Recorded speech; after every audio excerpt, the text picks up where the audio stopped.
A vague disclaimer is no one's friend. This podcast will look at episodes in relation to Buffy and Angel as a whole, and therefore contains spoilers for the entirety of both series. If you haven't seen all of Buffy the Vampire Slayer and Angel the series, go and watch them before you listen to this. Remember, you've been warned. The hardest thing in this world is to live in it. That's why there's us, champions. We live as though the world were as it should be, to show it what it can be. The Earth is definitely doomed. It's Tuesday, so it must be time to return to the Hellmouth. We're going through the Buffyverse episode by episode and a look back at Joss Whedon's iconic shows. I'm Emcee, and I'm here with... Hey, it's Andie. This is David. And I'm Logan. This week we're talking about Faith, Hope, and Trick, which was written by David Greenwalt and directed by James A. Contner, and originally aired October 13th, 1998. Before we even start, though, I wanted to give a shout out to our 15 new Tumblr followers. Thanks for hanging out with us. Yay! We're really glad to meet you. Please send us a message anytime. Big shout out to our iTunes Anon that always ask us really cool questions or let us know when there's a problem with our iTunes. And also a big shout out to our fan Aaron, aka the amazing Dry King Seymour Johnson, who sent me a very nice right, I know it's the best drag name ever. It took me a second. I'm sorry. Who sent me a really, really great compliment about liking. She really likes that she, gets to hear my voice because she is an old friend of mine. So again, new followers. Hey, how's it going? Hey, we're glad to have you here. And again, write us with questions. We're always glad to hear from you. All right, now on to the episode. Okay, so this episode opens with Willow about to take a huge step into the world of being a senior, and that is being able to leave campus for lunch. And why the fuck is Willow freaking out? I don't know. She's best friends with Buffy. How many times have they cut to save the world? And how is it possible that she has an unblemished record? That I don't know. I kind of I understand her freaking out because this is a new experience. This isn't breaking a rule. This is some new thing she's not used to. I know it sounds weird, but I kind of get it. It's like, this is not like my regular life. My regular life involves breaking out, getting the hell out of school and killing vampires. It doesn't involve leaving campus for lunch. But she seems to think that, oh my god, they've changed the rules and I'm going to get into trouble. And it's like, come on, Willow. They were really trying to push too hard on the Willow is quirky and, Well, and that Willow is this, student that, like Miss Goody-Goody, which she hasn't been in a really long time. Though it does give me the line, I like you, Giddy, always have. Right. Yes. Yeah, Oz has some really cute lines here. He has the best lines in this season. Yeah. He really does. Did anybody, was anybody actually allowed to leave campus their senior year to get lunch? I was. I was allowed since my junior year, yeah. This is another one of these, I grew up in New York, so I don't understand what the fuck you all were going through, because I was leaving school for lunch in 7th grade. I dropped out of high school in 9th grade, but, for the time I was there, I was going home for lunch, because I only lived, a block away from the school, so. You also live in a pretty small town. So did I. So does Buffy! True. Well, that's debatable based on the features of the town. But, we left campus all the time. It was like the trick. Can you get to Taco Bell and back before X Bell? Because you really didn't have enough time to drive and get something. But, we went off and did substances that weren't quite legal. And then my we come back senior year, because at that point, the band nerds and the course nerds would go down, because our band room and the course room were in a large fine arts center detached from the school, so we would go down there and eat lunch. But by senior year, they wouldn't even let us do that. We couldn't leave the cafeteria. But Oz and Xander drag Willow off campus, despite her unblemished record. And can I just say, Buffy looks fucking adorable. They all do. This season, Buffy's little, hair clips, I love that look. It's so 90s, but it's adorable, and It's very 90s, because she has the borderline, she has a outward flipping Rachel, and honestly, sometimes it borders on a mullet, but in a real cute way. They all look really fantastic. Cordy's 20s inspired drop waist dress gives me life. Willow's little Angora sweater and her I love the sweater. Right? That is one of my few fashion comments was, it's like, I love that sweater. That's just an adorable sweater. It's a good sweater. Blue's my favorite color anyway, but it's just, that's something Ed Wood would wear. Buffy in the first half of the season looked like a freaking Easter egg, and I live for it. Again, Oz gets like the best lines, and we also really see him kind of integrating himself with the group, and that he's just kind of there, and he's really good at being there. We find out that Buffy's been experimenting with cooking, or at least cutting up prosciutto, which isn't really cooking. And Martha Stewart's no good at that, but she can slay, but she doesn't like to. She doesn't like to. She can slay. Doesn't Anya say that she's a witch or something? She does, yes. Going on later. No one could do that much decoupage without calling upon the black arts. Right. Xander slut shames. Yeah, before that, we get our introduction to Scott Hope. Scott, I had so much hope for you. Yeah. And Willow is again too fucking eager to get Buffy into a couple. And how does she know about that that thing one does with one's mouth that boys like? Willow knows about this stuff? The little half smile. Half Monty. That's... No, the other thing. That's the next episode, sorry. Well, Willow's on the internet. She's writing True. Doogie Howser fanfic. Like, you don't know what that fanfic is about. True. But she corrects herself and says, I don't mean that thing. I mean the little half smile thing. Right, Yeah. right. No, I was like, oh, you actually know about that other thing. Okay. Willow would do research. She's in a relationship now. She'd research. She'd bone up. I mean, no pun intended, but she would brush up. I'm still going with the fanfic that, we know in season 7 that she wrote fanfic for Doogie Howser. And yeah, sure, like that fic was all innocent. No, it was Vinny and Doogie in passionate embraces. Ew. I do not want to think about Neil naked ever. Oh, well, he went to our rival high school. I actually knew Neil Patrick Harris in high school, so I just have no desire to think about Neil naked. Okay. And yeah, Xander really deserved to be hit by Buffy. Like, for sure. Oh yeah, my second note is, shut up, Xander. Oh, Buffy hurts him. Oh. Good. He's not, being serious when he says it, but I don't think it's ever appropriate for a dude to call a girl a slut, even if it's a joke. I mean, especially because it's Xander. If it had been someone else, Oz probably would never have done it, neither would Oz, but if it had been a certain one of my friends that said that, I'd be like, you're so cute, but you are too, move along. But not Xander, because he makes inappropriate comments constantly. So. If we're going to talk about a dude who can get away with, calling a girl a slut, maybe a drag queen. Right. Yeah. That's. Well, that was your friends. Yeah. Friends. Right. Yeah. Yeah. It's especially with everything that Buffy has gone through that Xander knows about. Buffy does not go to say hi to Scott Hope. And I'm wondering if, Xander's comment might have something to do with it. So we move on to the next scene, and it's, a limo driving up to a burger drive-thru, and we're introduced to our villains, Kakistos, and more importantly, Mr. Trick. Love him. Woo. Yep. I love his 1990s executive vampire realness.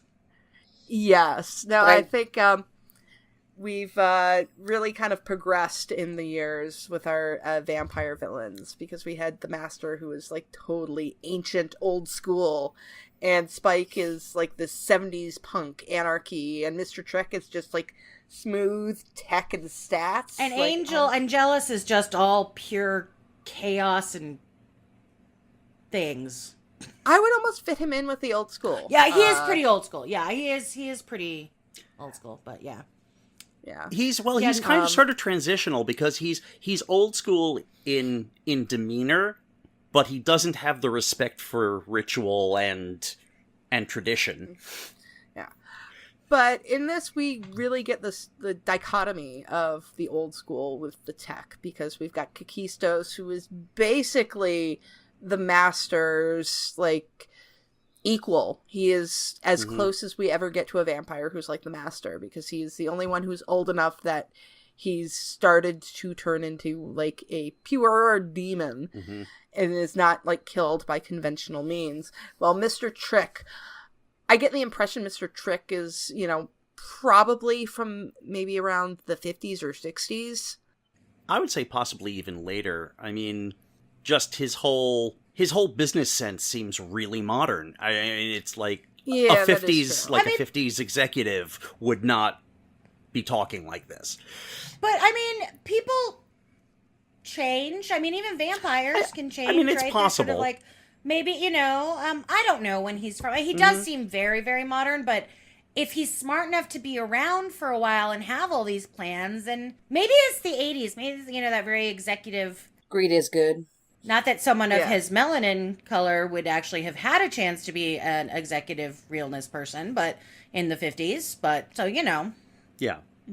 Yeah, no, I think he has to have a little bit of age on him to be able to build up that he is kind of someone to be reckoned with. People are following him, so yeah. Yeah, but, you know, he's young enough that, you know, he will very much embrace this kind of stuff. And he's just awesome. Like, Todd Freeman, who plays him, was actually the runner-up to play Spike. Ooh. Really? It was between him and James Marsters, and they went for James Marsters. Oh, Lord, that changes everything. Wow. So is that why he sticks around significantly in this season? I mean, with the way he's introduced, he seems like he's going to be a big character, but he makes his place. He's a little bad. He's the little bad, like we've talked about in the season wrap-up. He's the little bad before the big bad. Yes. Right. He does stick around a little while. And, I mean, we will see this later on in the casting of characters. And that Joss Whedon will hold on to actors that he likes, but not for that particular role. Is this when Spike was still going to be Southern? Yes. Okay, so that's why Todd Freeman was, before they decided to make him English. Gotcha. Fascinating. Indeed. Okay. Sorry, y'all. I have gone off into a world of my own. You want to grab that Rick and Morty portal gun to go to the dimension where he did play Spike. Yeah. It'd be great. I love the way that they frame this, where Mr. Trick, when you first see him, you don't actually realize that he's a vampire. Right. Because, I mean, you kind of realize that the guy next to him is some sort of demon, and that's why you can't see him. But he's just kind of this slick, awesome suit-wearing guy. Yeah. Right. And then it's not until he's like, now I'm hungry, and he grabs the fast food kid out the window, which is a great, you know, killing scene. It's a good scene overall. I mean, it just really, it introduces him really well, and it sets him up perfectly. This episode has to introduce a lot of characters into it, and a lot of recurring characters, and David Greenwalt did a really good job of establishing who they are immediately. Like, the first scene they're in, you know exactly who that person is. Yes, very much so. I do have a question, though. Like, well, first of all, date stamp, 89 cents for a fountain soda? Really? Wow. Yeah. That's What do you mean? That seems cheap. Really? Really? How much? Well, I live in New York. I was Everything's going to expensive say, here. I will get a large fountain ginger ale, and it is 79 cents. Oh, okay. Yeah, at the 7-Eleven, Well, then I have it's my... like Okay. $1.50 now- I think for a you got giant. a medium. But I still have my pedant point. Why doesn't the guy give Mr. Trick change? Why didn't Mr. Trick pay him in the first place? He does. He does? He hands I him missed $1. that. Hands him $1 and doesn't get change. Huh. That's why Has he handed him the soda yet? Yeah. I don't know. No, I don't think he gives him the soda, but he does pay. Oh, he Mr. might have Trick handed does. him the soda and then I don't know. Does it matter? He's dead now.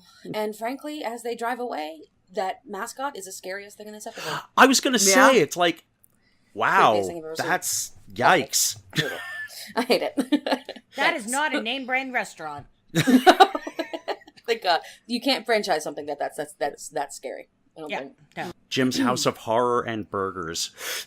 Ooh, actually, you know what? Never changed my mind. I'm into it. I'm sorry, no mascot's ever going to compare to the Loa in Angel. Oh, that thing is great. Yeah, But we get our opening credits and then go to Buffy's, guilty dream sequence. Oh, so much angst, God. so much melodrama. I'm really tired of Dream Angel at this point. Yes. Isn't that a song? No, that's Earth Angel. That's Earth Angel.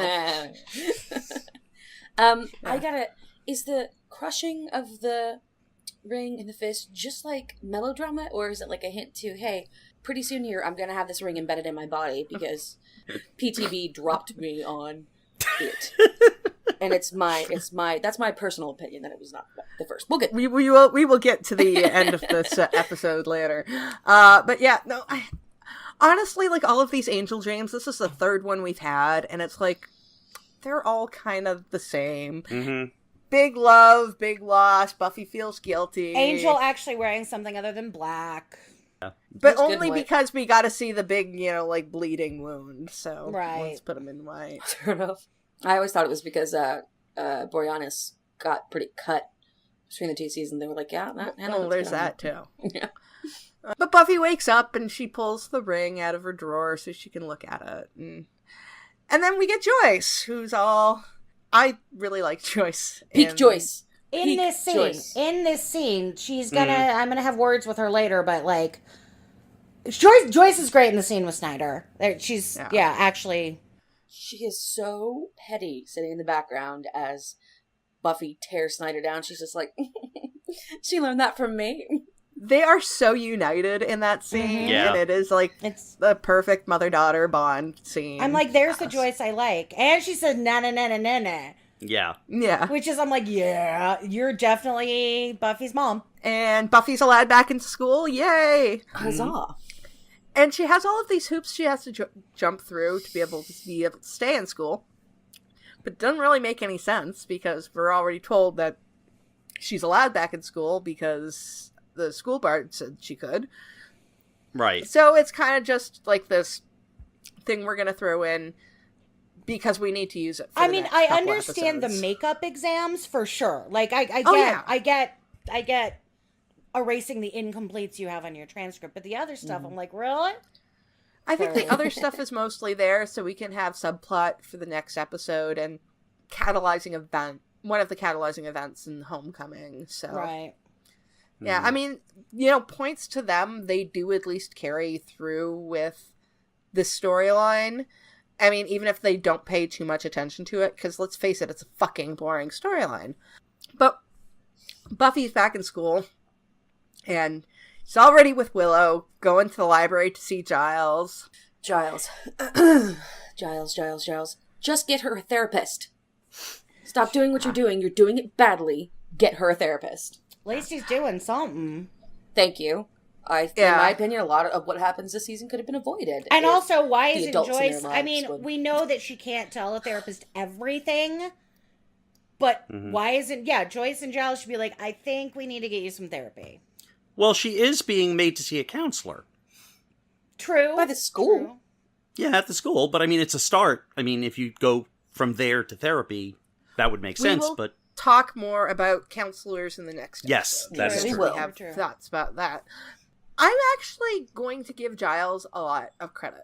For what he Absolutely. does, because he's trying something. He is, and the great thing about it is that not only does he just know Buffy well enough to know that coming back from this, she's going to shove it down and not deal with it, but he sees what she's going through. He Yeah. sees how she's struggling, and he absolutely does want to do something. But getting her to talk about it once, okay, not enough. My heart breaks for Buffy all the time. I'm real defensive Yeah. over her. At least he does make an attempt, and we don't know if he does try to talk to her more about it later. Yeah, and he does it in a way that it's like when she's ready, and he's not like Yeah. up in her grill wanting her to talk about it, or like Willow up in her grill, like everything will be fine if you just date someone new. Yeah, that's very somebody in their first relationship. Bless her. Yeah. And let's talk about Willow a little bit more, because we're already getting Yep. I mean, maybe it's because I'm so colored by everything that I know what's going to come with Willow later on, but I'm already hating her. Oh. And this is what, like this is like season 3 Willow was when I was just deeply, deeply in love with her. Like, this is when I realized, just like, holy shit, like, my feelings are not just that I admire her as a person. It's like, no, I'm fucking bi as fuck. I think I might be bi. A little bi. Yeah. But now going back and watching it and seeing her, it's like she is way too fucking eager to do magic. And she is already addicted. And Giles has every reason to be worried. And she's trying to deflect. Sure. Giles sees himself in Willow. Bookish. Oh, yeah. And then Totally. you have a kind of power and a way to contribute that is bigger than yourself. And he sees how easily you can get lost in it. I don't know if his tact, I forbid it tact, is the best way to do it. Because what's that going to do to a 16-year-old? Y'all can't see my hands doing the grabby motion, but it's doing the grabby motion. Mm-hmm. He also never really addresses it with her besides a few cluck cluck noises and like, Willow, you shouldn't do that. Willow, you shouldn't do that. Mm-hmm. Which, she's not his slayer. She's not really his responsibility. But I said, you didn't let me finish. Logan's making a face at me. But there is a certain amount, and we're going to talk about this more in just a few minutes when we get to Faith. There's a lot of adults not taking any responsibility or any care for their teenage charges. Like the entire Watchers Council? Like, yeah. Giles really is, I mean, you can't say it just from this scene, but overall, in terms of Willow's magic use, I think Giles is a little, well, I think he is responsible for her in this sense, because, he's sort of he's the responsible figure in the supernatural world for these kids, and that just is his, it may not be the position he wanted to be in, but it's the position he's in. But also, he doesn't, as you say, he kind of, like, forbids Willow to do this stuff, but he doesn't really look at what the results of that are and then go, maybe this isn't working, and maybe I should try something else. And as much as I love him, Giles is a little bit emotionally constipated. He's not Mr. Big Feelings. He's like kind of British and repressed. As Willow points out in this scene. So that is definitely part of it. Like, he's not, I mean, he's really loving and gentle with Buffy, but they're not having giant feelings discussions. Well, yeah. That's not who he is, so maybe he just doesn't know how to. Well, as far as him taking responsibility for her, where her magic is concerned, he ultimately does. He's a large part of her rehabilitation come between season 6 and 7.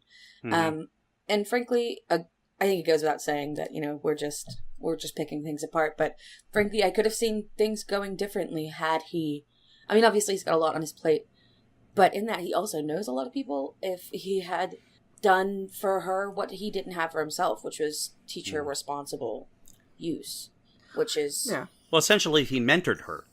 Maybe if he had actually gotten, what is it, Althenia, I think is the name of the witch that ends up mentoring her between 6 and 7. If he had, maybe gotten her and, brought her to Sunnydale and be like, hey, why don't you teach this young witch? Or, I don't know, it doesn't seem like Willow's parents give a shit about her, so why doesn't Willow go to summer camp in England? I mean, Willow's parents would have thought that looked great on a college application, some kind of computer summer camp. That was my quote fingers. Some kind of study abroad, yeah.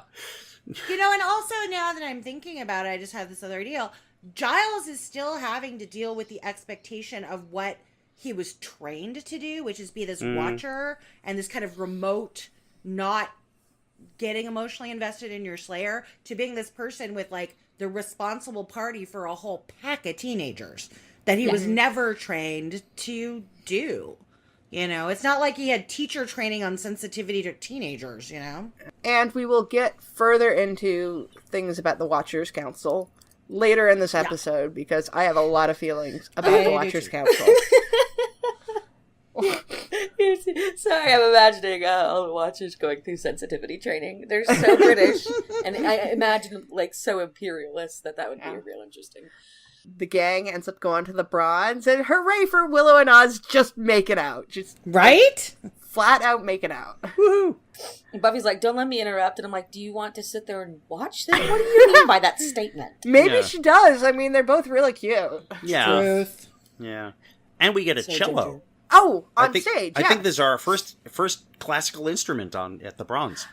Well, the band that is playing at the Bronze is Darling Violetta, Oh, yeah. who did the Angel theme. Yep. Mm-hmm. And so Of course, I think there's a cello in the Angel theme. Maybe, you think? And Scott comes to the bronze and admits that he's there basically just to meet Buffy. Because and, Willow told him to. Oh my god, Willow is so fucking pushy. Like, has Willow actually asked Buffy if she likes Scott? No. No. Is Willow wrong that Buffy likes Scott? No. Is she? Like, I mean, like... I don't think Buffy dislikes Spike. He seems... Spike? Not Spike. I'm sorry. Scott, we don't need your you're getting ahead of yourself. Slip there, right? I'm sorry. We know how you feel about Buffy. I know. I don't think she dislikes Spike. God damn it, I did it again. I don't think Buffy dislikes Scott. Thank you. I was reading fanfic this weekend, okay? It's on my brain. But no, I know exactly what you're saying. You don't think she dislikes him, but you don't think she's put much thought into whether or not she actually likes him. She likes him because he's normal. Yeah. Because he's not Angel. Teenagers often start liking someone because they like them first. Yeah. Like, I remember this. Like, well, guys totally, he's showing interest. Okay. And then all of a sudden, I like him too, even though, do I really like him? Or do I just like him because the person likes me and is interested in me and I have poor self-esteem? Oh, wait, that's just me. Keep moving. As usual, I like Oz a lot more in this scene because Willow's being super pushy, but all Oz says is bonus points for using mosey, which is a really good word. I love the word mosey. I actually like it because it's very close to my last name, so I will often, transpose them. So mosey is a word that I'm personally fond of. Yeah, we hear echoes of it in season 4 with Hoot and Annie. Yes, good little bit to us. He's quirky. Yes, he is. Yes. Legitimately quirky. Yeah. Legitimately, not like fake hipster quirky, right? No. Yeah. He comes by his quirks honestly. Yeah, for sure. Yeah. And then Xander and Cordy come over, and I'm also we called out Xander before, and I'm going to call out Cordy for it now. For this slut shaming. Shut up some more, Cordy. Like, here's me going, Cordy, are you mad because she's getting attention? Because you're wearing about as much clothing as she is. Yeah. What's happening here? I mean, you look great, and her pants are a monstrosity. Fact than that is. I mean, like, nothing, like, Faith's outfit is actually, it's iconic at this point because it is the first thing we saw Faith in. It's not particularly slutty, but it's pretty goddamn ugly with the little things, like the little boob window and the things hanging down. It's weird. It's so nice. Like, it's 90s though, man. I thought it was ugly in the 90s. I thought it was too, but it was something I would have seen in a store or at a club for sure. Here is something that I will admit. Like, I've talked a lot about different fashion on Buffy. The two characters that I've probably taken the most fashion cues from, and y'all are gonna find it really weird, because you couldn't find two different characters, it's Faith and Tara. That's where I get most of my fashion from. I love Tara's clothes. So, I love Faith's fashion, but this first outfit is fucking tragic. I'm kind of bummed I used up all my fashion interest on Willow's sweater at the beginning of the episode. I'd love to comment on this, but I but have it's lots not to say particularly about fashion slutty. too, but It's not. And even if she were completely naked, the point would be moot because we're not about that life here. You don't slut shame. Let's bad Cordy. Shut up. Frequently happens on this show. These people say terrible things about people that are, you know what I mean? If they're not one of your friends, all of a sudden they're like a slutty whatever. Yeah, and this gets leveled at Faith a lot. Yeah. And yes, Faith does have her problems with sex, which we will get into later on. But the fact that she enjoys it should not be one of them. Absolutely not. But we get to see Buffy use her Slayer observational skills, and it's like the first time we've seen this since, like, Welcome to the Hellmouth. Pretty much, yeah. Right, and that was about fashion, too. Like, Yeah. I don't even know if it's Slayer observation skills or just fashion like, that is not on point. Yeah. Well, I mean, yeah, I mean, I like that she's able to do that. Well, because, I mean, it's partially fashion, it's the way he's dancing, because he's, like, disco dancing. Oh, is that what he is? Because he looks like one of those inflatable things you see outside of Yeah, like, he's doing like this. He's doing this, and he's doing the John Travolta point. Yeah. And, you know, he's sort of, but that actually ties back into what Buffy says in the movie, where she's like, and my keen fashion sense. Yes. You know, that is a characteristic that has stayed with all iterations of Buffy. Yes. Oh yeah, definitely. But it was really nice to be able to see it again. I can't really think of another time when it comes up. I hope it does, but right now it's like I think this might I think this is it. Yeah. But, you know, maybe the vamps are like, you know, getting on board with it. Oh, the Slayer always catches us out when we don't dress well. So, like, don't wear your 70s clothes out right now. Right. Don't wear your 70s clothes. Of course, what's really funny is that Spike has been wearing the same fucking jacket since 1977. True, but it's an iconic classic jacket that you could wear in multiple eras. That jacket never goes out of style. It's very punk rock, too. Yeah. You know, so it's sort of like not... I would beg to differ. I think after 1999, the dark trench coat probably went right out the window. Yes. Okay. Yeah. Speaking of school changes. And Buffy goes out to stop this vampire, having her little awkward moment with Scott. And again, we know exactly who Faith is. In this scene. It is so clearly set up who she is, and it's a great intro. And it's so iconic. It's such a great entrance. I do have one problem, of course, because I'm me. Why doesn't Faith have a stake? Where would she's hunting vampires. She's clearly hunting vampires. She does not have a stake on her. I think that's part of Faith's, like, you know, joie de vivre. You know, she wants to fight vampires in, like, a very, you know, devil-may-care way. So she's like, I'm going to use my environment. All right. Would you have preferred her to pull a tiny stake out of her boob window? Yeah, I think it's more of a resourcefulness thing. She's like, there's got to be some like, pallet or some bullshit here I can stab somebody with.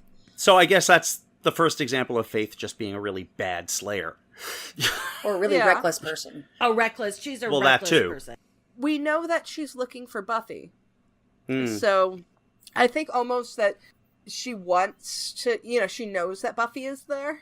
Because she clearly has had research on Buffy before she's gone there. So maybe she knows that she hangs out at the Bronze. So she's gone to the Bronze specifically to find Buffy. Like, I mean, we've seen Faith fight. We know that Faith, if she wanted to take out that guy really quickly, she didn't need to lure him out into a fucking alley and be like, oh, you're gonna, you know, bite me, you know. Faith, it's basically Faith going like, hey, Buffy, do you see how cool I am? Look how cool I am. Look how cool I am. Yes, that's exactly. Basically, are you looking? Are you watching? Okay, cool. Let's flirt later.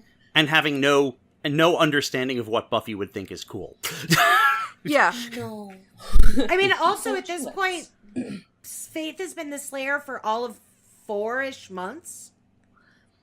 This is one thing that kind of bothers me about everything in Faith's backstory, and that she's this episode, let's presume that it's set when it's aired, so it's the middle of October, and she became the Slayer in the middle of May, so she has only been the Slayer for a couple of months. How has she had time to build up all of these stories and this, like, huge rivalry with Kakistos? Did some of these stories happen when she was a potential? I think some of it is Faith making shit up, honestly. Oh, really? The alligators and the wrestling. I don't like. Is that not Kakistos? No, that's a different. Is it? Because she says maybe. Nobody gave me more trouble than that damn vampire, or whatever. I don't know outright lying, but that, like, I want approval and I want you guys to think I'm cool, so I'm gonna make up, not make up or like exaggerate stories to make you think I was cooler. I don't put it past Faith to outright lie, and I'm not taking that as a criticism of her. Someone from her background and emotional trauma tends to sometimes do that as a defense mechanism. I don't know. Just a theory. It's very in character for Faith to embellish as a way to ensure that people see her as valid. Faith and has a lot tough of, girl. It's her tough Faith girl has a lot thing. of security issues, so that scans for me, honestly. Like, was she really naked when that preacher came up to her? I don't know. I don't think so. I don't think so. Yeah, And Faith just, she has this mythology about herself that she's always, as we hear here for the first time, and we'll hear again a lot, 5x5. Mm-hmm. She's just fine. She's like, no matter what happens, she's fine. Mm-hmm. And we of course know that's not true, but... And I think, Faith is younger than Buffy. Okay, I have that on my list of questions. I have scoured the internet for the actual canon. Is she younger or is she older, or are they the same age? I have never gotten a clear answer on that. I always assumed she was a little older. I mean, I think there's a lot of different schools of thought on it. I think that sometimes she's considered older because of she's a lot more sexualized than But she's Buffy also living is. alone in a hotel room.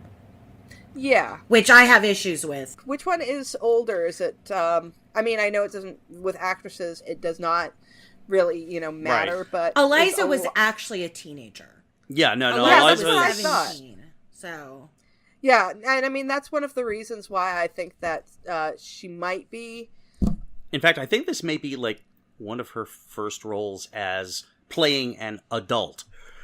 As such, because I know she's the daughter in True Lies. Right. Yeah. So... Yeah, I just looked it up. Eliza is 3 years younger than Sarah. And granted, Sarah looks very young. Also, in this, compared to the way Faith looks later on... Faith's a baby in this episode. She looks so young here, yeah. Yeah. Young, but also older. She's one of those, and I know exactly what it is. You look older because of your demeanor, the way you dress, so people assume you know what's going on or can handle yourself when really you are a baby. Which is like the entire point of Faith's arc this season. Oh, it is. Yeah. And you know what? When Faith first came on the show, I didn't like her. Like, I did not like Faith at all when I was 23 years old. And I think it's because Eliza's acting style is just kind of different than Sarah's. And I know a lot of people give her shit for not being as good of an actress. I don't think that's true. And coming at this from like an adult perspective where I'm like old enough to be both Buffy and I'm old enough to be these characters' moms, like easily. My perspective on Faith is so different this time around and just in general, I think for the last couple of years. One of the things that points me towards Faith being younger is, was it the Cruciatum that we're introduced to in Helpless? And I have that written down in my notes. It's like, I think it's a plot hole. I honestly think it's a plot hole. Is it she never went through it because she's not 18 yet? Is it she never went through it because by the time she was turning 18, like she had already gone off the rails and was working for the mayor? Or did Buffy warn her that it was coming? So when she did, you know what I mean? It's just like one of those, I think it's a plot hole. I'm going to guess that Faith is maybe 17 or just turning 17. So maybe like 6 months to a year younger than Buffy. But she is somebody who's had to grow up very fast, and we will find out a little bit of her history in this season, and we'll find out even more in the Angel and Faith comics. But she's had a really rough life. Really, really rough, yeah. And the thing we learn off the bat in this episode is that her mom is dead. Just moving on, because there's a lot in this scene. We also get the famous line about slaying making you hungry and horny. Yes.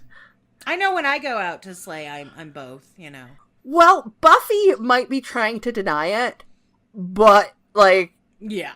A lot of her sexual encounters happen after fights. And Dawn says in Wrecked, Buffy's such a pig after she kills something. Yeah. It definitely seemed like Buffy denying it just to be like, oh, I'm not like her. Oh, yeah, for sure. Yeah, I always kept that that line in mind when I was writing Connor. I always liked that fighting made him hot. Because it totally would. And Cordelia, looking righteously pissed for this entire man, scene. Xander's awful. I would have been gone. Me too. Deuces. Yeah. Like, And she looks so good in that red dress. Oh my What a gosh, damn so fool. sexy. It's like Xander is like he's dating one of the hottest girls in Ever? Sunnydale. Ever. Yes, ever. And he's instead it's just like, oh no, new girl. New girl I can hit on. Well, it's the Slayer thing. I mean, as they joke about later in the episode. Yeah. Yeah. Little bit of a plot hole. I mean, granted, Buffy's mind is on other things, but she didn't kill the 3, Darla did. Oh, yeah. And also, even if she had killed the 3, the Master, the Judge, Luke, I'd say even Miss French was more difficult than the 3. Yeah. Yes. I mean, the 3 are played up as all that, but they're really not. And a bag of chips, David? I mean, did she never really fought. She ran from them. Maybe that's why that's what they bring up is... That's... Yeah. You're going to bring them up? Okay, good. Subject change. I do like when Oz says, I got bit. It's a little... How do you feel about werewolves? Not so complicated. Right. Yeah. And Faith's just really cool about it. No, It's she's like, pretty chill. She's like, all right. I mean, don't hump my leg. We're good. yeah. Faith meeting Giles. Oh, yeah. I love that scene. I love that scene because when Faith does her, if I knew they made him this young and cute, and Buffy's like, anybody else at you? And Will's in the background going, nope, Yeah, she's smirking. Yeah, She's like, nope. all that poetry. I mean, and Giles' flustered face is adorable. He's Yes. like, Yes. Glasses wipe them off. it's super cute, but also super problematic. Not problematic. It's disturbing that even if she is slightly older than Buffy, if she's already 18, she's still openly flirting with a grown man and comfortable enough doing it that clearly she's been doing this for a very long time. Again, Faith is looking for somebody to care about her. I don't want to default to the disgusting notion of daddy issues or anything like that, but Faith is looking for someone who will care about her selflessly. I think that's why she winds up so attached to the mayor. And, I mean, I think it's just, at this point, kind of... And honestly, given her history and her life, the way she can get shit done is to use her sexuality and use her attitude and use her personality because it's very forceful. And so maybe that's just the way she's used to dealing with men, regardless of age. I'm not saying this is a blanket statement. I'm saying from what I know and my background and some of the psychology stuff, girls that get sexualized early on and who sexualize themselves to that level, it tends to point, it's a red flag to really look at what kind of abuse she suffered in her past, because that happens a great deal. And any sort of abuse, whether the whatever kind, that kind of sexual acting out is usually a big warning sign for professionals to say, okay, we really need to look at what kind of trauma they've gone through. I'm going to bet if we know that both of her parents drank, it would not surprise me if they had drinking buddies over who made super fucking inappropriate comments at Faith when she was 12, 13, when she's in her formative years, and this is just something that she's internalized into herself and, is acting out on now. Right, and even if you are not abused sexually in that way, if you are sexualized at a very early age, you sometimes start to see that is your only value. Yeah, this is how you get validation. This is how you get attention. Personal note, that is exactly how I viewed myself for many, many, many years, because I developed very, very early when I was 11 or 12. And so for many, many years, especially being in an acting profession, which is based on your looks, I thought my only value was what I looked like. And so I totally, I mean, obviously I do not have a bad family background. I have great family background, but who never told me my looks were all that important. It was external forces. So, I totally get it. they've made this huge thing about Buffy not being allowed on the school grounds because she wasn't enrolled. How is Faith able to just walk around school? I think nobody's paying attention. It's like Buffy, like Snyder knows what Buffy looks like, but Faith is just another student. Yeah, I guess. It's just been such a big plot element for the last couple episodes that I'm like, it kind of stood out to me.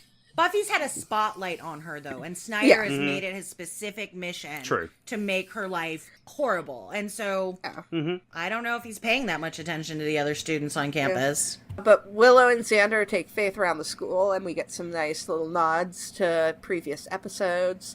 And Cordelia wants to know if she should dress up like a Slayer for Xander. And Xander's a sub, isn't he? Yes. Just 100%. Are you kidding me?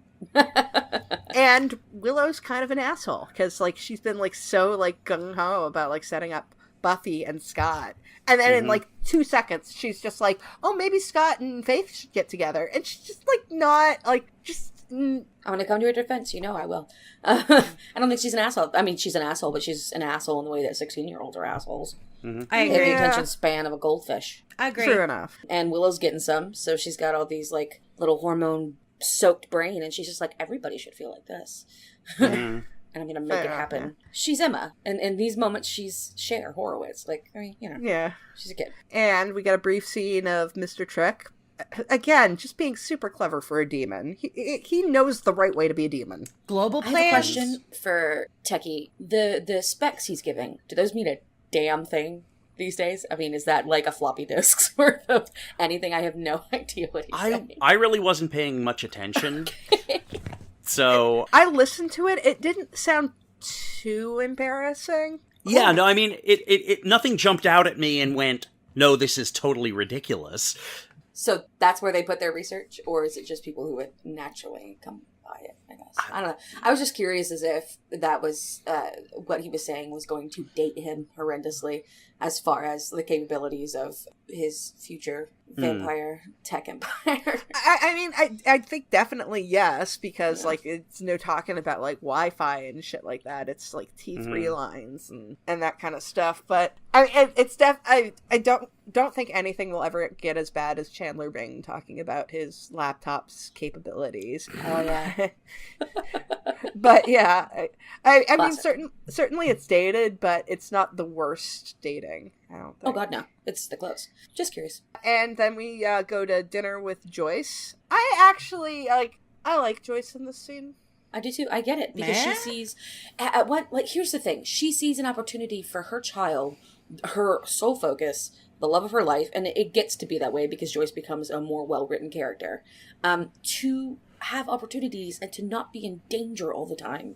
Like, Joyce understands, especially now after Dead Man's Party, she understands the peril her daughter is in. Yeah. And she wants better, gentler, kinder things for her kid, and she sees that opportunity. Now that opportunity comes at the expense of another child being in danger, but here we are. My issue with Joyce and Giles is that, okay, even if she was 18, they are allowing a young person, a teenager, to live on her own. Like, look at the way Faith is eating in those scenes. Like, she doesn't... Really hasn't eaten. She, like, it's like, a person like Faith is like, I better shove things in my face because I don't know when I'm going to get another meal. Why are they allowing this? Even, especially after they find out her watcher's dead. Well, I mean, like, that's the point. Like, at this point, I have no problem with Giles and Joyce not doing anything about Faith because they think that she is just visiting. True. But, I mean, later on, it's kind of less acceptable. The thing with Joyce is Faith is not Joyce's responsibility. And she does make some attempts to bring Faith into the house. We'll see that in Amends. Christmas. Very quickly, Faith does get taken out of the picture. Giles, it's a little less acceptable, but, I mean, it's also really... Oh, the Watchers cancel. The social worker in me just gets her hackles up so much about Faith and her journey and where she is. So I just, again, that's just my personal stuff, I think, coming forward. Well, I mean, we don't know, like, if Faith is 18 yet, or if she is an emancipated minor, which is personally my guess. I imagine she probably lived with a Watcher. Well, yeah, I mean, aren't all Slayers that aren't Buffy, that don't have families, potentials that are taken away from their family, basically in the care and guardianship of the Watchers Council? I'm sure the Watchers Council must have some legal things that they go through, because I don't know. I just always assumed that the guardianship was the Watchers Council. Yeah, we do see that Kennedy and several other of the potentials were living with their Watchers.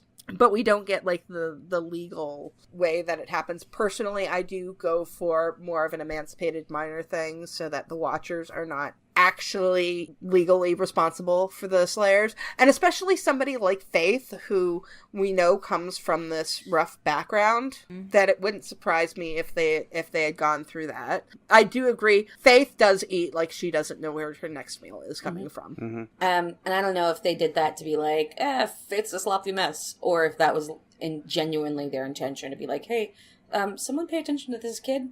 Is anybody, no? Okay, cool. I mean, her whole journey through this season is very much about, they're mirrors. They're mirrors for each other. I also want to give, I put this in my notes, a big shout out to Cynthia Bergstrom, the costume designer in this. Because you've got Buffy in these Easter egg colors, and then Faith in the, like, dark red tones.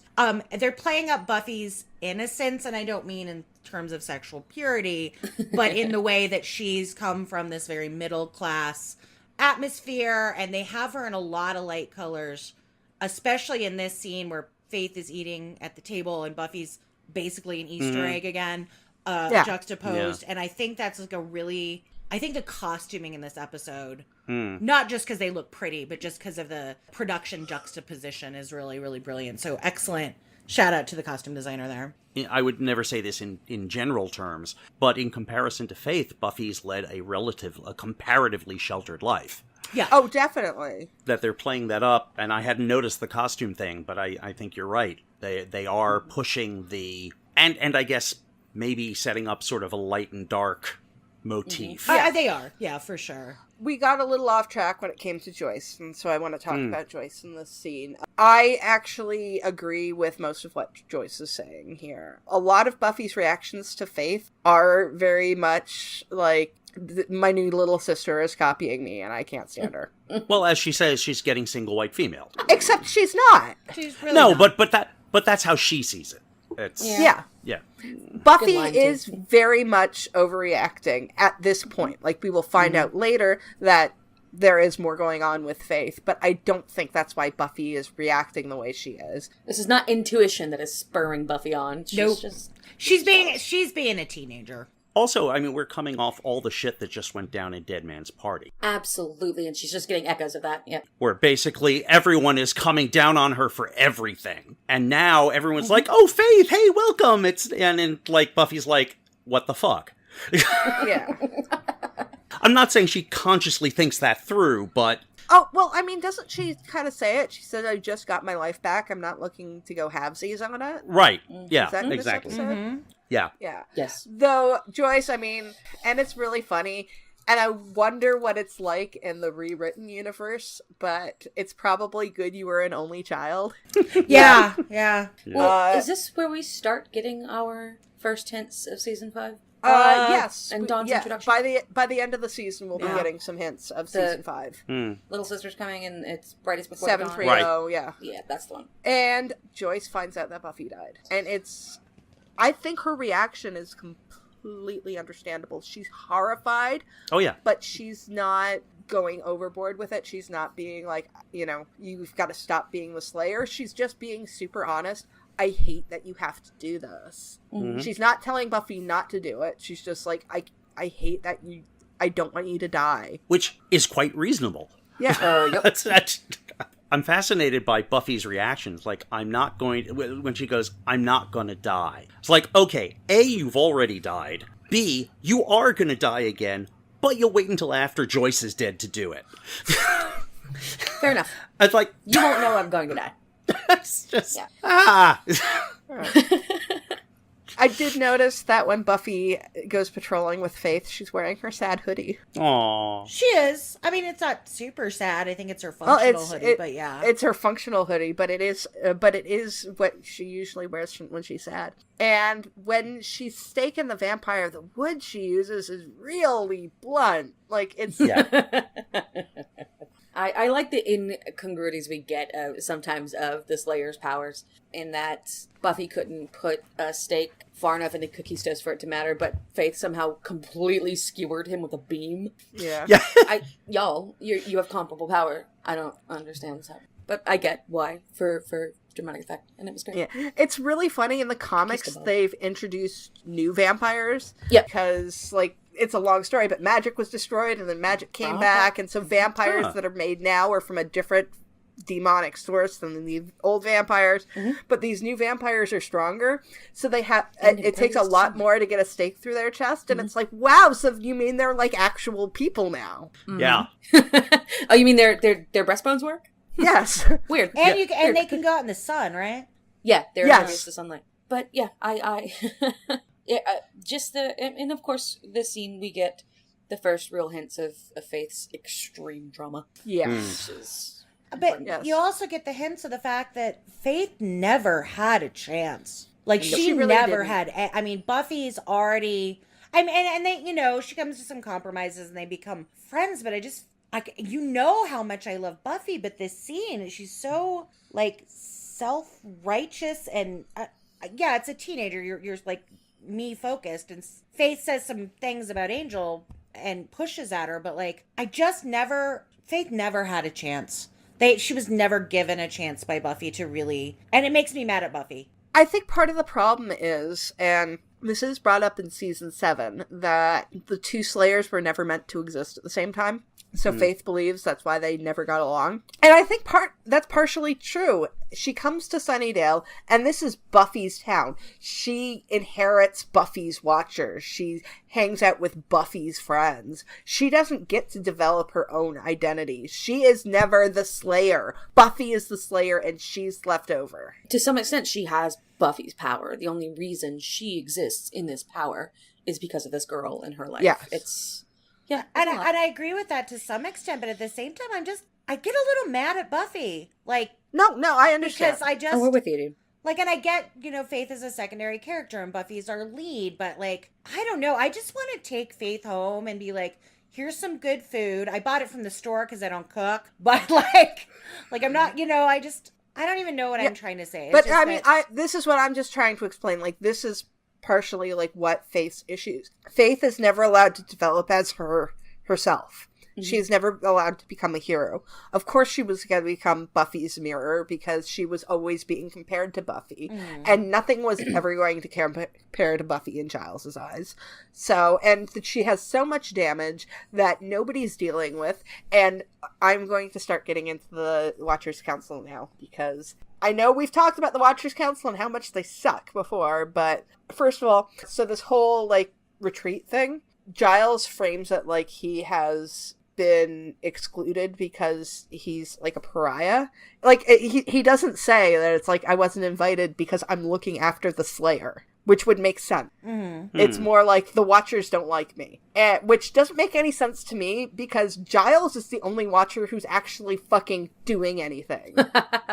Like, the Watchers Council exists to protect the Slayer. I mean, and obviously Faith's Watcher before she gets killed is doing something. When Buffy died, was she taken out of the line of succession or whatever? Like, do they just not care? No, obviously they do because of what happens later in the season with Helpless. I wonder if it's not because, and I have no idea how they would know this, but God knows where the Watchers Council is at all times, but I wonder if it's because of, and they talk about it, because of Giles' relationship with Buffy and his so-called leniency with her and his close with her. She's not an asset. She's not a tool. He cares about her. But how much do they know that yet? I mean, even if they did have a problem with that, like, there is a really easy fucking solution for that. We will obviously see later in the season how the council is going to deal with that. But even to start with, you would think that most Watchers would become attached to their Slayers. And we do granted it's non-canonical anymore, but we find out in Go Ask Malice that Faith was close with her Watcher, which is one of the reasons why her death affected Faith so much. Yeah. And wouldn't it just be like, there's an entire Watchers Council. They're all in fucking England. Why is only one of them sent to watch the Slayer? Shouldn't, like, maybe 1 or 2 be sent? And I mean, that way, if your Watcher frickin' dies, you can't just run off. You know, there's, you know, like a backup there. Yeah, I mean, and we have no indication that the council even knows what Giles' relationship. I mean, there's no one over there watching him. He can call them every week if he wants to be like, no, she's doing fine, and not mention Xander and Willow and Cordy and the... Yeah. Like, he could still be playing it as like, you know, everything's fine. I'm totally on top of this. No, the Slayer's doing her thing. Yeah, the setup we will get later on this season with Wesley coming in makes a hell of a lot more sense. Mm-hmm. Granted, Giles isn't a Watcher at that point, but it would have made more sense. Well, the Watchers Council making sense is not really their strong point. Right, because they're the patriarchy, and the patriarchy never makes sense. Yeah, well, but... more than that, they're not just the patriarchy, they're also complete assholes. Yeah. Like the patriarchy. Suffice it to say, if Emcee had designed the Watchers Council, things would have gone Yes, differently. things would have... Yeah. As in, they wouldn't have gotten fucking blown up? Might have gotten blown up, but it would have been sadder. Yes. But all this said, I have to say, if you're going to have a retreat, I mean, the Cotswolds is it's a very nice area. Take your word for it, man. Yeah. I love that Giles is so hurt, though. Pouty Giles is... Yeah. Yeah. Kakistos does mean what Giles says it does. Mm-hmm. It does mean the worst of the worst. Well, that's a change. I love... It's actually most commonly used as part of Kakistocracy, Okay. which Yes. means a system of government run by the worst and most unscrupulous citizens. It's become more popular in the last 2 years. Oh, it's so good that we have a word for what's happening. Yes. Thanks. Mhm. Cool. Yeah. Awesome. So glad that we could call Donald Kakistos. Yeah. Sorry, no, we're gonna not bring politics into Okay. this. But when Giles says he is so old that he's got cloven hands and feet, is Kakistos significantly older than the Master? Well, here's the thing. I believe this has been retconned in the comics now. Oh, okay. Well, first of all, the Master is a lot older than a lot of sources originally said. Mm-hmm. Some sources said that he was only like 400, and they No. retconned it to make him a lot older than that. Mm-hmm. But also, the Master was turned by the original vampire. He is like a first-generation vampire. Okay. Let's say the reason I ask is, I mean, the way Giles phrases it, at least, it sounds like the cloven hooves and thing is specifically a function of age. Yeah. Like it happens over time, or that He's that so was the old type he already of had demon? them. Yeah, I never got that part. You think if it had to do with age? But, I mean, Giles specifically phrases it that way. He says, he's so old that. Yeah, but in other iterations of the vampire myth, like Laurel K. Hamilton's, they do have a vampire in that canon that is like a relation to Homo sapiens, and it's an entirely different manifestation. It would look more like First Man kind of thing instead of a sort of goat dude.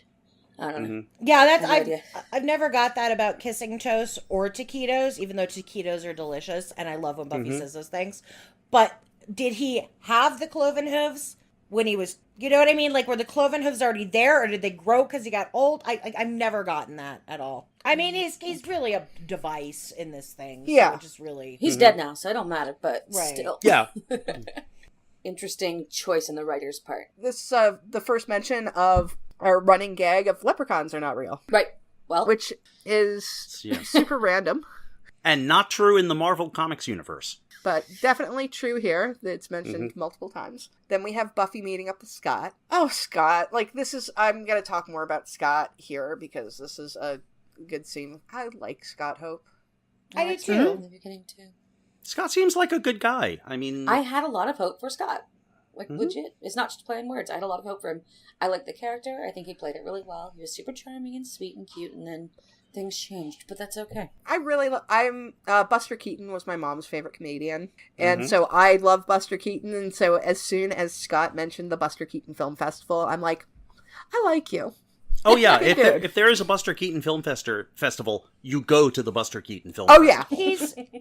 For sure. I mean, Scott, I like Scott. I don't ever like Scott for Buffy. And I think Buffy is invested so much in her normalcy that she doesn't really see Scott. You know what I mean? Yeah. Like, I think we're going to replicate a little bit of Scott with Riley. Especially season 4 Riley, not later on Riley. I was actually going to say that Parker is like the dark version of Scott. Okay. I can get on board with that. Yeah. I was going to say that Riley's really that, like, she at first thinks he's solid and dependable and all those things, and he does have something in common because he also, like, fights demons and stuff, and he's actually a kind and sweet guy, and he is for Buffy for a while. Riley is for Buffy for a while, whereas Scott was never going to be for Buffy. Well, this is why I think that Parker is the dark version of Scott, because Scott is pure rebound dude.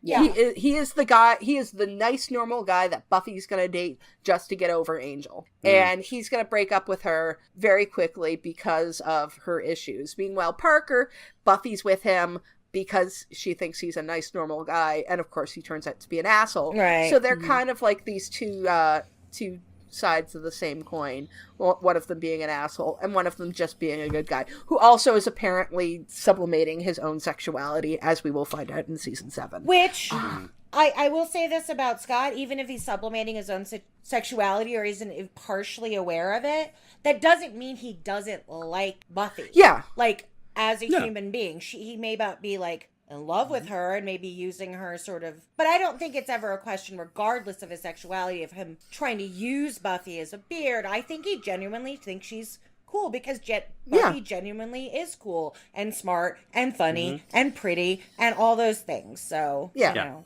Although I don't believe she has any idea who Buster Keaton is. No, she doesn't. She totally doesn't. She definitely doesn't. Just...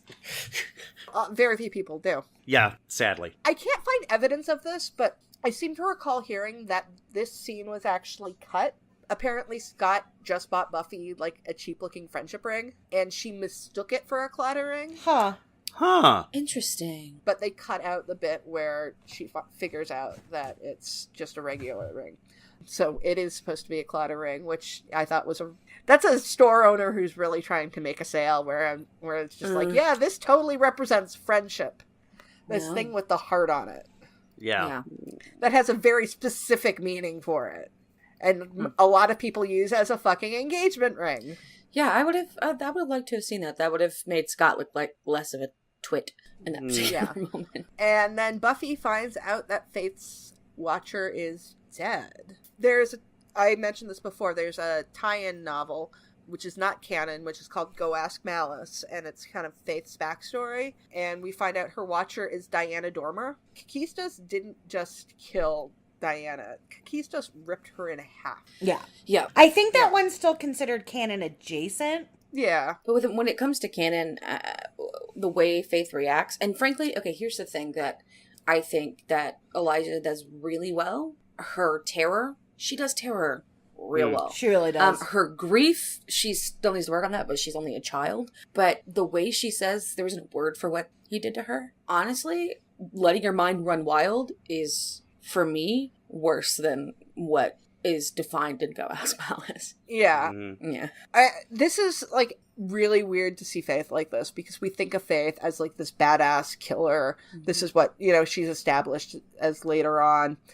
And this, I mean, it helps that Eliza does look so young in this. Like, she will end up looking older later on in just this season. We see her crying.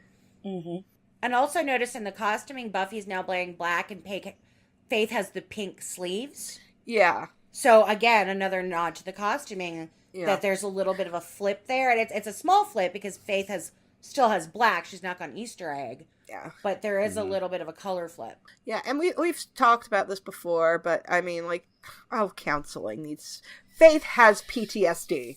Everybody has PTSD. Everybody has PTSD. I mean, I'm sorry. Even people like Xander and Willow, like, they've seen a bunch of shit. Like, even as much as... they all need some major counseling. Group counseling. I mean, is there not one psychologist working with the Watchers? Like, come on. Of course not. But I do not believe that there isn't one psychologist that is attached to the mystical realm. I refuse to believe it. Oh, I'm sure there are mystical psychologists. I think that would be great. I am telling you, there are Wiccans all over that damn world. Oh, yeah. That also go into healthcare in that profession. It baffles me that nobody is trying to help these children. It makes me so mad. Well, I suspect that the Watchers Council just considers PTSD a normal state of being. So, True. Yeah, what do you need counseling for? You're supposed to be like this. I mean, I suppose it could also be that the Watchers Council does seem to want the expiration date on their Slayers. Because we will find, I mean, like that whole test, I'm still convinced that that's not so much a test as it is an execution for Slayers who last too long. No, I absolutely agree with you, yeah. They want these malleable young girls, and so having a Slayer with major PTSD is one that's going to make a mistake. And having one with a fully developed brain who can go, oh no, fuck this, is probably not what you want. Yeah, I mean, even Giles has PTSD. I mean, after seeing Jenny, I mean, like, they're all so screwed up that they can't see their own screwed upness for what it is in other people. It's a whole thing.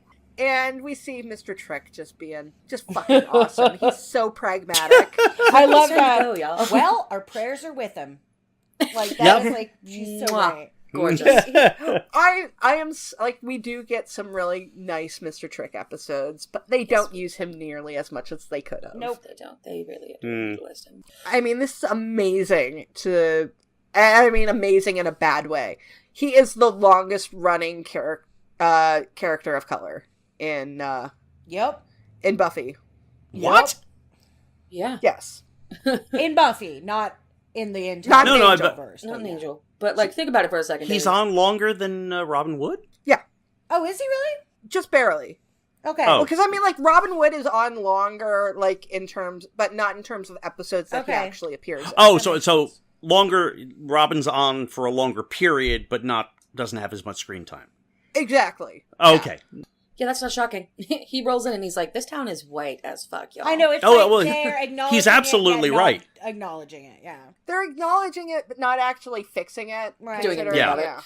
And I know, like, sometimes in the commentary, they'll point out, like, there's one extra they called Asian Tom, I believe his name is. Oh, Something God. like that, and they always, point it out. It's like, look, it's the one Asian that goes to Sunnydale High School. Like, In Southern California, bite me.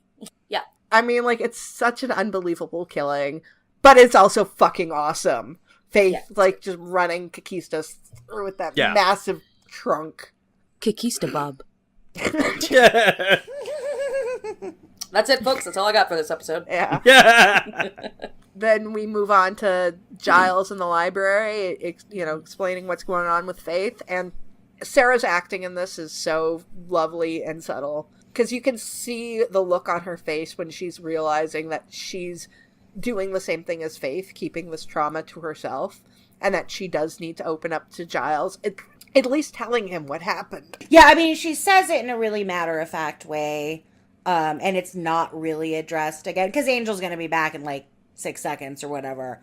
Yeah. But it makes me a little misty. Yeah. Sarah's great.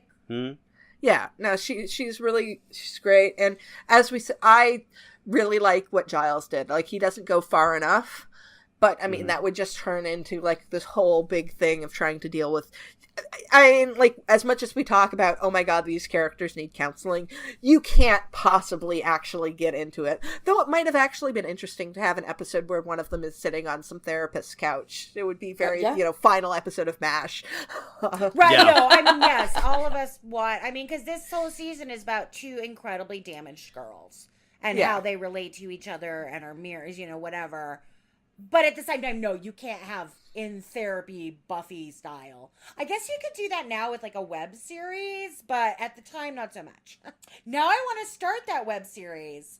Like, I want to, like, be there. Like, which one of you guys wants to play which character? And we can just do fake therapy sessions. Me and the Buffy characters. I think we could do that as a podcast, because I don't know if any of us really look like Sarah Michelle Gellar. We don't. Oh, I do, but that is true. I would like to see that, David. I would like to see. I think it's the beard that really pulls it together. I will send you my blonde wig and we can put it on you. Buffy's gone through some changes. Yes. And then Buffy finally talks to Scott honestly, and I think they're cute. And I it's do. not going to last long, but it's... And then the big scene. Buffy goes and is finally trying to let go of Angel, and fuck it, the show's not going to let that happen. No, not quite yet. No. Of course not. Logan, do you have anything to say about this scene? I do. It is my personal belief that it was the powers that be and not the first who brought Angel back, but that's something we can cover quite a ways away. Oh, didn't you have something to say about embedded rings? Oh, yeah. No, he doesn't. Does he land right on top of that ring? I think he does. Does he land right on top of that ring? Yeah. It looks like it, yeah. Nude. Nude. Just buried in his side, or by all probability crushed. But hey, listen. Or if we're it's hard buried in landing. his side, like when, I mean, vampires have, like, better healing, but yeah. I just want to see him just, like, pluck it out and be like, the fuck? So. Gives new meaning to the term cock ring. Oh my god. Bless him. Depending on where he landed. Since you brought up the powers that be, I have my own theory as to, and it does actually tie to that. I mean, they do kind of like leave it all up in the air in this as to what caused it. Is it Buffy's love? Because it happens right when she comes in with the ring. The first does take credit for it, but honestly, the first does fuck all with Angel. They just try to get him out of the way. Which he was already out of the way. Fuck it. I have a personal theory as to what brought Angel back, and it is a power that be, but specifically it's Jasmine. Okay. Girl. When you get into season 4 of Angel, Jasmine takes credit for everything that happens with Angel investigations. Now, I don't believe that's entirely true, but certainly the big things, I think that she actually orchestrated. And if you think about it, if Angel is in this hell dimension, he can't father Connor, who can't father Jasmine. So I think that like, the powers that be definitely have the power to bring Angel back, but Jasmine's the only one who really has an invested interest in Angel coming back. So, yeah, I think it's Jasmine, and I think we'll talk about this more later on in Amends, but I think the first only takes credit for it, because the first wants to mess up what Jasmine's doing. So I do not believe in any way that the first had anything to do with it. It did occur to me, and this is because it's canon, but only if you continue past the various series. I mean, there's a possibility that it was Twilight in some way, but oh god, there's just so much. Yeah. I stick with the powers that be because it's show canon, and I'll honestly, like, fuck the whole Twilight storyline, because the whole Twilight storyline was basically the Jasmine storyline, just like done over again. Well, they're running out of things to talk about. Yeah. So I think that we're to final thoughts on this episode. I just want to cuddle Faith. I really like this episode, and I do think Greenwald did a great job distilling down to those essential things you need to know with the introductions of these characters. So props to that. Yeah, this is in a lot of ways a putting things in place episode. And I think this is actually a really good example of how to do that. Yeah. Because it's really well done, because a lot of at times you watch a show and they have an episode and it's like, okay, this episode is just there to put stuff in place for later stuff. And the episode itself is just a waste of time otherwise. But this is nicely put together. And as we've said, Greenwald does a really good job of introducing the characters that are being put in place. I mean, he really nails the introductions of these characters. And that works out really well. And I want to mention that I just want to say, this episode is actually a kind of special episode for me, because, as I've mentioned previously, I did not get to Buffy until season 3. I did not start watching. I believe this is the first episode of Buffy I ever watched. Oh, this is a good one for you to watch. Yeah. So, yeah. It's gonna draw you in, yeah, for sure. So, it is down to this episode that I am here with you talking about this show. Yay! So, like Andie, I would like to cuddle Faith, both because Faith is really damaged and also because she's really hot. Seriously got the hots for Eliza Dushku. Yeah, I mean, this is a really good episode. I mean, this is not one that I skip. I really... It's not just good for mythology, but it's an enjoyable episode. It's very solid. I mean, just as an episode, it's just a really solid episode. Just a little bit of trivia. So the title is a play on Corinthians 13:13, which is, "And now abide faith, hope, and love. These three, but the greatest of these is love." The greatest of these is definitely Trick. Yes. There were some different titles in different countries. I will not try to read them in their native language because I will massacre them.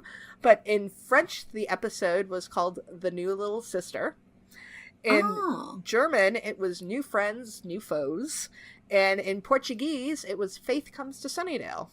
Directly to the point. Indeed. And so for music, we've got Brian's Jonestown Massacre did Going to Hell at the beginning when the gang is hanging outside the high school. Third Eye Blind did The Background, which was during Buffy's dream. And Darling Violetta, as mentioned earlier, played at the Bronze, and they did Cure and Blue Sun, and we will hear them again later in every episode of Angel doing the amazing opening credits song Sanctuary. And Christoph Beck did Goodbye. So I think that's it for this episode. A very solid episode, and I think we all really like this one. So next week, we will be talking about Beauty and the Beast. Until then, grr, arg. Grr, arg. Grr, arg. Grr, arg.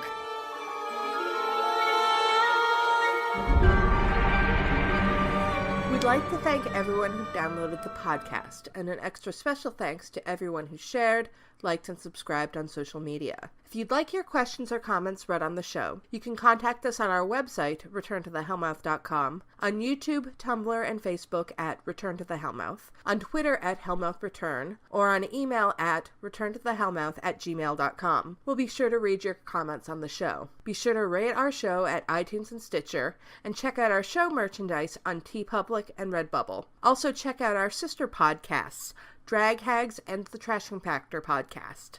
See you on Tuesday. Grr, arg.